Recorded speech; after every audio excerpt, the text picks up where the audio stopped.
Halo teman pemilih dimanapun Anda berada, senang sekali kita kembali berjumpa dalam acara Wale Bertamu.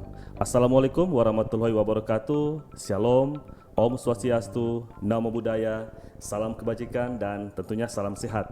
Apa kabar Anda teman pemilih di rumah ataupun dimanapun Anda berada?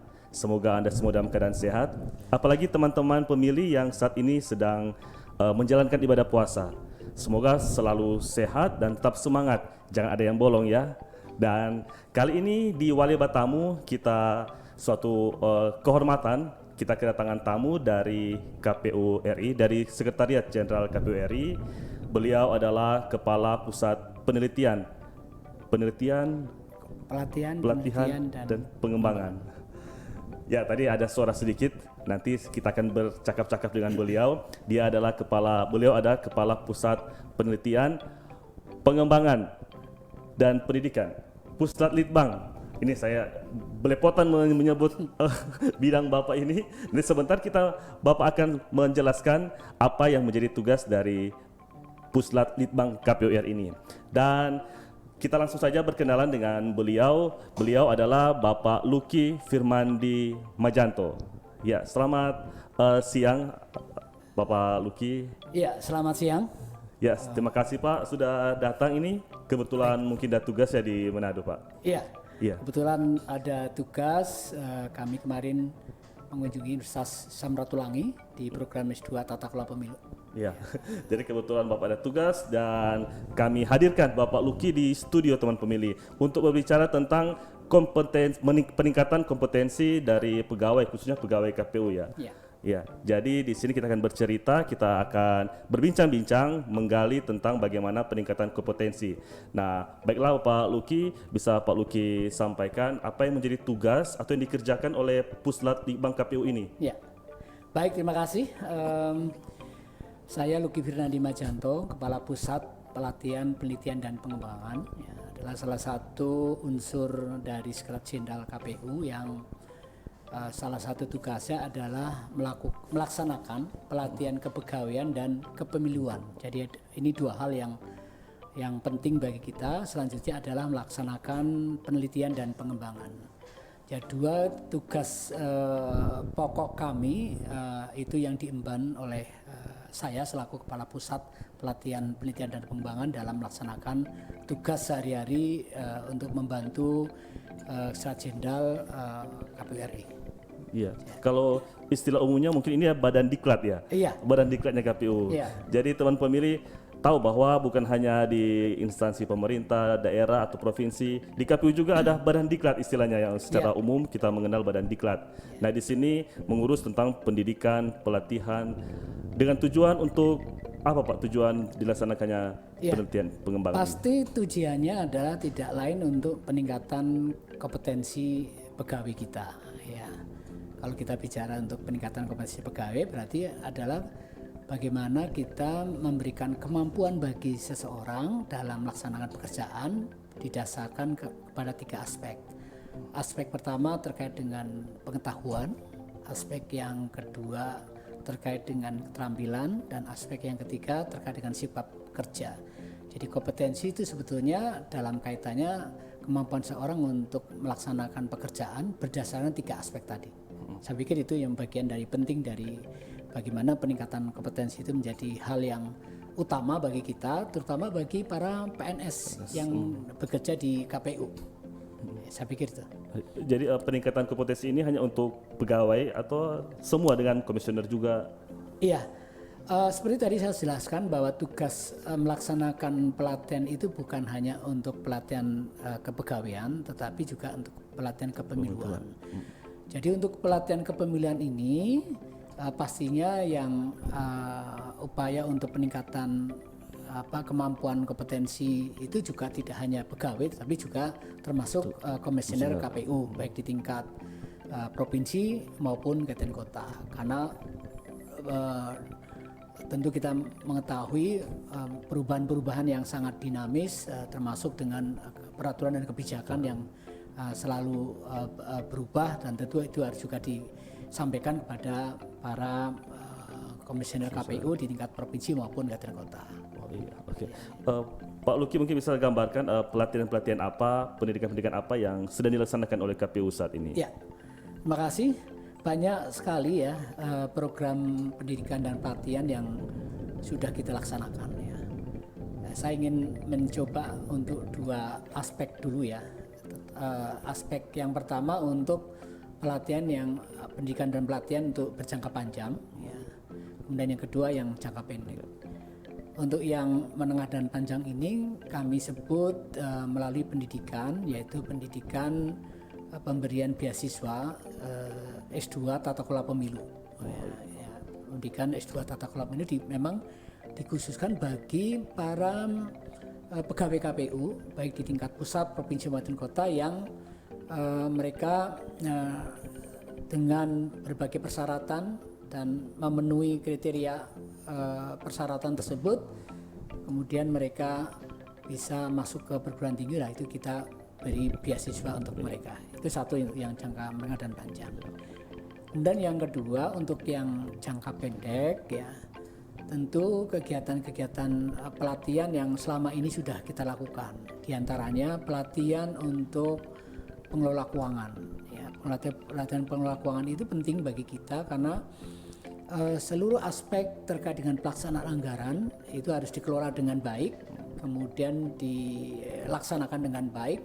Tentu sumber daya manusia yang melakukan tersebut harus memiliki kompetensi, ya kan itu. Diberikan pelatihan. Iya, melalui pelatihan. Kemudian pelatihan pengadaan barang dan jasa, ya pengadaan PBJ ya kita ingat. Nah, pelatihan PBJ itu juga dikaitkan dengan sertifikasi, karena ada beberapa persyaratan tertentu seseorang untuk menduduki suatu jabatan, misalnya sebagai PPK, pejabat pembuat komitmen, kemudian pengelola keuangan, yang bersangkutan itu harus mendapatkan sertifikasi pengadaan barang dan jasa. Ya, oleh karena itu pelatihan ini menjadi hal yang penting karena target sasarannya besar sekali pegawai kita. Pegawai kita di Indonesia untuk KPU itu PNS-nya aja hampir 10.000 gitu ya, hampir 10.000. Kalau setiap kabupaten kota itu ada 3 orang yang harus memiliki sertifikat pengadaan barang dan jasa, kabupaten kota jumlahnya 514, artinya kan lebih dari 1.500 kita harus persiapkan, paling tidak seperti itu. Itu pelatihan pengadaan barang jasa dan sertifikasinya kita selalu bekerja sama dengan LKPP, Lembaga Kebijakan Pengadaan Barang dan Jasa Pemerintah, itu yang melakukan itu. Kemudian jangka pendek yang berikutnya diantaranya pelatihan untuk sertifikasi bendahara. Ya, jadi ini penting karena setiap satker kita baik tingkat pusat, provinsi maupun kota yang mereka bertugas sebagai bendahara, mereka harus punya sertifikat. Nah, kita bekali melalui pelatihannya, kemudian sertifikasinya, dan biasanya kami bekerja sama dengan Kementerian Keuangan untuk melakukan hal tersebut. Karena itu menjadi kewajiban bagi kita semua dalam menyelenggarakan pengelolaan keuangan yang akuntabel gitu segala macam itu harus memiliki kemampuan dan sertifikasi bendahara yang kita itu.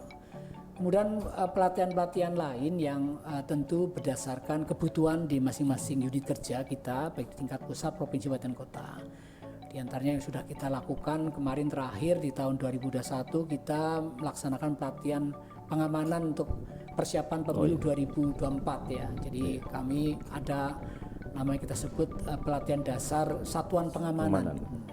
Nah ini contoh hal yang saya pikir juga kita lakukan, dan hal-hal yang lain yang terkait dengan pelaksanaan bimbingan teknis yang dilakukan oleh unit kerja baik tingkat pusat, provinsi, kabupaten, kota dalam rangka untuk mendukung pelaksanaan pemilu misalnya katakanlah maupun pemilihan. Ya, kemarin kita sudah melaksanakan pemilu tahun 2019 dan kemarin juga kita melaksanakan pemilihan kepala daerah tahun 2020. Ya tentu dalam pelaksanaan penyelenggaraan itu kan perlu peningkatan kompetensi. Nah itu ya dilakukan melalui bimbingan teknis. Paling tidak itu yang menjadi cakupan dari koordinasi dengan kami dalam rangka untuk peningkatan kompetensi. Iya. Jadi teman pemilih sudah bisa mendengar apa-apa yang dilakukan oleh Puslat Litbang ini. Saat ini jangka pendek, jangka panjang sudah disusun segala program pelatihan, pendidikan, pengembangan ini semua untuk meningkatkan kompetensi pegawai, meningkatkan kompetensi dalam melaksanakan tahapan-tahapan pemilihan maupun pemilu. Nah, tadi saya mendengar tentang beasiswa, Pak. Ya. Oke, beasiswa S2 Tata Kelola Pemilu. Nah, bagi teman pemilih yang berstatus sebagai pegawai KPU ya, Pak. Ya. Pegawai KPU harus dengar ini. Nah, Pak Luki mungkin bisa sampaikan mungkin syarat-syarat untuk mengikuti beasiswa ini. Iya, program beasiswa ini sebetulnya sudah cukup lama kita gulirkan ya. Iya. Mulai tahun 2015. Jadi kalau bicara sampai sekarang 2022 lebih sudah hampir 7 tahun lebih. Ya. Dan sekarang kami sudah mengeluarkan pengumuman beasiswa bagi pegawai KPU yang memenuhi syarat untuk mengikuti program beasiswa tersebut ya di batch ke-8. Persyaratan sebetulnya sudah saya pikir teman-teman pemilih sudah banyak yang tahu dan itu sudah disampaikan di websitenya KPU beberapa persyaratan. Persyaratan yang paling esensial yang bersangkutan harus sudah S1 gitu ya. Ya, dari S2. Ya, karena itu program ini S2 magister ya. Jadi mereka harus sudah selesai S1-nya dulu ya. Kemudian yang kedua dari sisi kepangkatan katakanlah. Kepangkatan minimal 3A dengan masa kerja minimal 2 tahun. Jadi kalau adik-adik teman-teman para PNS yang kemarin sudah mendapatkan SK dan kemudian sudah 2 tahun, silakan ayo berbondong-bondong untuk mendaftar karena itu adalah satu program yang kita persiapkan untuk peningkatan kalian semua di dalam penyelenggaraan pemilu dan untuk pengembangan karir ke depan. Saya pikir itu. Dan perlu diketahui bahwa program S2 Tata Kelola Pemilu itu dilaksanakan di 12 perguruan tinggi negeri seluruh Indonesia.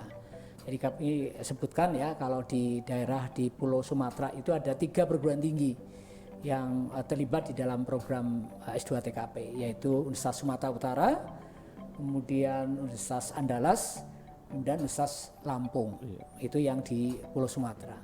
Kemudian yang di Pulau Jawa itu ada 5 perguruan tinggi yaitu Universitas Indonesia, Universitas Pajajaran, Universitas Gajah Mada, Universitas Diponegoro dan Universitas Airlangga. Gitu.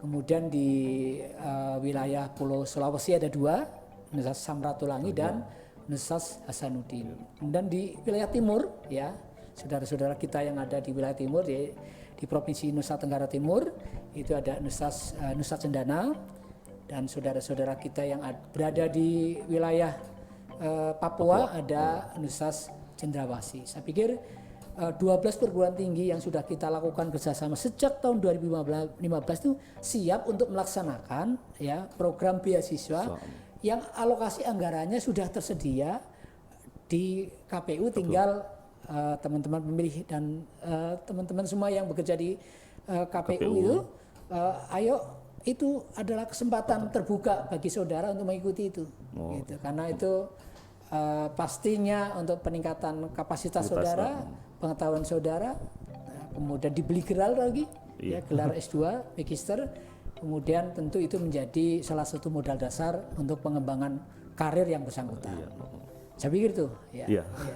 Jadi suatu kebanggaan juga ya Sulawesi Utara ada universitas yang kerjasama dengan KPU untuk melaksanakan beasiswa tata kelola pemilu ini. Jadi buat teman-teman yang ada di KPU jangan lewatkan kesempatan ini, segera daftar. Ada di website KPU ya Pak? Ada, untuk lebih jelas pengumuman mengenai beasiswa ini.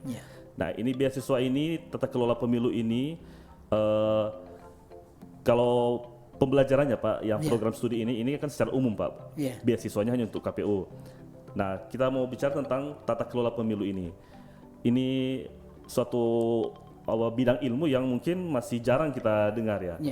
Mungkin pemberitaan mungkin masih kurang. Padahal KPU mempunyai suatu bidang ilmu yang bisa dipelajari di kampus, yaitu tata kelola pemilu. Nah, tata kelola pemilu ini yang ada di Unsrat itu apakah kurikulumnya dari KPU atau mekanismenya bagaimana Pak? Pembelajarannya dari KPU atau dari Unsrat itu yang dosen-dosennya, metodenya Pak untuk pembelajarannya? Ya, perlu kami jelaskan bahwa pengembangan ilmu tata kelola pemilu memang sudah kita gulirkan ya tadi kami sampaikan bahwa kerjasama itu sudah kita mulai di tahun 2015 ya. karena kita menginginkan bahwa pengelolaan penyelenggaraan pemilu itu harus didasarkan pada tata kelola yang baik ya, yang tepat dan profesional gitu.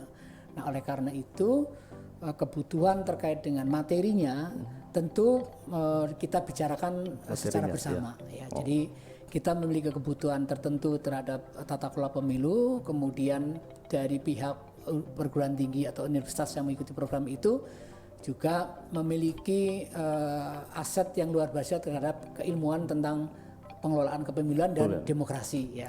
Nah, itu kita gabung, kemudian kita menyusun secara bersama-sama yang kita sebut dengan modul modul tata kelola pemilu. Itu menjadi dasar pedoman bagi teman-teman di perguruan tinggi dalam menyelenggarakan program S2 tata kelola pemilu. Nah, kemudian mereka tentu menyusunnya sebagai kurikulum dan silabi, dan dari kurikulum dan silabi mereka menyiapkan dosen atau tenaga pengajarnya sesuai dengan kapasitas dan kompetensi yang dimiliki di masing-masing perguruan tinggi. Dan mereka tentu dari seluruh aspek pembelajaran itu dilakukan oleh perguruan tinggi tersebut atau universitas tersebut. Memang ada beberapa dari universitas ya yang memberikan kesempatan bagi praktisi ya, biasanya dari Komisioner KPU Republik Indonesia untuk mengisi kuliah umum ya di pada saat pembukaan program itu pertama kali. Mereka beliau-beliau itu menyampaikan tentang gambaran tentang KPU, kemudian gambaran tentang tata kelola penyelenggaraan kepemiluan dan pemilihan yang ada di Republik ini. Saya pikir itu juga bagian dari secara keseluruhan kita untuk bisa memberikan secara lebih luas pandangan terkait dengan keilmuan tata kelola pemilu yang ada di Indonesia. Gitu. Jadi tata kelola pemilu ini berarti belajar tentang pengelolaan logistik, tentang verifikasi parpol. Jadi itu sangat segala aspek. Segala aspek tentang tahapan pemilu yang pemilu, pilkada. Dan ini pasti sangat berguna untuk persiapan juga untuk pemilu berikut, pemilu 2024 dan juga pilkada. Jadi teman pemilih dapat informasi bahwa KPU terus meningkatkan kompetensi dari semua, baik itu komisioner maupun pegawai, lewat kegiatan-kegiatan termasuk lewat dari mata kuliah di tata kelola pemilu ini. Nah, kita akan terus menggali, tapi mungkin Pak Luki bisa menjelaskan kembali tentang beasiswa. Kita kembali lagi ke beasiswa karena pas ini yang menarik dari teman-teman. Apakah kalau menerima beasiswa berarti kan harus meninggalkan pekerjaan yang sedang dilakukan, berarti harus tugas belajar istilahnya. Nah, saat ini kan yang menjadi isu utama ini SDM KPU yang jumlahnya terbatas. Kalau semua ditugas belajarkan, apa tidak mengganggu, apalagi sudah mau tahapan ini, Pak? Iya. Baik, ini pertanyaan menarik sekali ya bagi saya, dan tentu ini juga harus bisa sampaikan mengapa ini dalam kegiatan ini terus-menerus kita lakukan. Ya. Jadi begini, terkait dengan beasiswa ini siapkan oleh KPU itu setiap tahun. Jadi makanya ada batch 1 sampai sekarang batch ke-8.